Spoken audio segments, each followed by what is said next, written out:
दोस्तों, कहानी हमसफ़र तुम ही हो के दूसरे भाग में आप सभी का स्वागत है। उस दिन भी डॉक्टर ने पर्ची में कई दवाएं जोड़कर लिखीं। वह दवाएं लेने गई, मगर जो सबसे ज़रूरी दवा थी वही नहीं मिली। अस्पताल में उसका स्टॉक खत्म हो चुका था। अब वह क्या करेगी, ये सोचकर वह बदहवास सी अस्पताल के बेंच पर बैठ गई। बगल में ही परेशान सा एक युवक भी बैठा हुआ था। संस्कृति ने उसकी तरफ मुखातिब होकर पूछा, आप बता सकते हैं यह दवा मुझे कहाँ मिलेगी? मैं खुद यह दवा ढूंढ रहा हूँ। आसपास तो मिली नहीं। मेरे दोस्त ने बताया कि नोएडा में उसकी शॉप है। उसने कुछ दवाएं स्टॉक करके रखी हैं, सो वह मुझे दे देगा।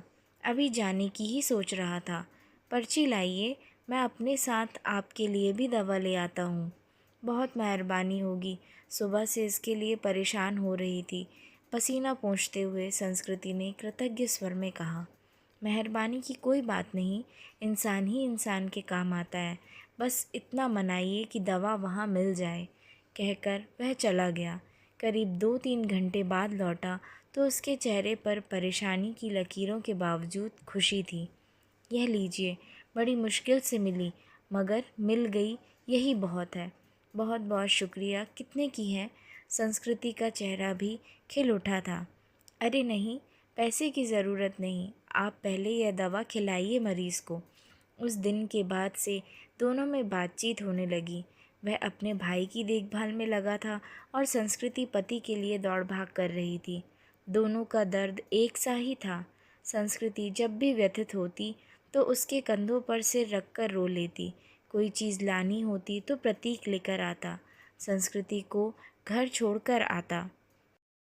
धीरे धीरे तकलीफ़ के इन दिनों में दो अजनबी एक बंधन में बंधते जा रहे थे। उनके बीच एक अजीब सा आकर्षण भी था जो दोनों के इस बंधन को और मजबूत बना रहा था। एक दिन अविनाश का ऑक्सीजन लेवल काफ़ी घट गया। अस्पताल में ऑक्सीजन सिलेंडर भी नहीं था।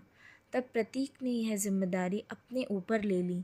पूरे दिन कड़ी धूप और गर्मी में लाइन में लगकर आखिर वह ऑक्सीजन सिलेंडर लेकर ही लौटा था। एक दिन संस्कृति ने पूछा, आप मेरे लिए इतना कुछ कर रहे हैं, इतना ख्याल रखते हैं, मगर क्यों? मैं तो आपकी कुछ भी नहीं लगती। फिर बताइए ना, इतना क्यों कर रहे हैं? पहली बात, हर क्यों का जवाब नहीं होता, और दूसरी बात, हम दोनों हमसफ़र नहीं हैं तो क्या हुआ, हमदर्द तो है ना। आपके दर्द को मैं बहुत अच्छे से महसूस कर सकता हूँ। आपकी तकलीफ़ देखकर मुझे दुख होता है। बस किसी भी तरह आपकी मदद करना चाहता हूँ। दोस्तों, इस कहानी के भाग कैसे लग रहे हैं हमें कमेंट में बताएं और हमारे चैनल को लाइक, शेयर और सब्सक्राइब करें।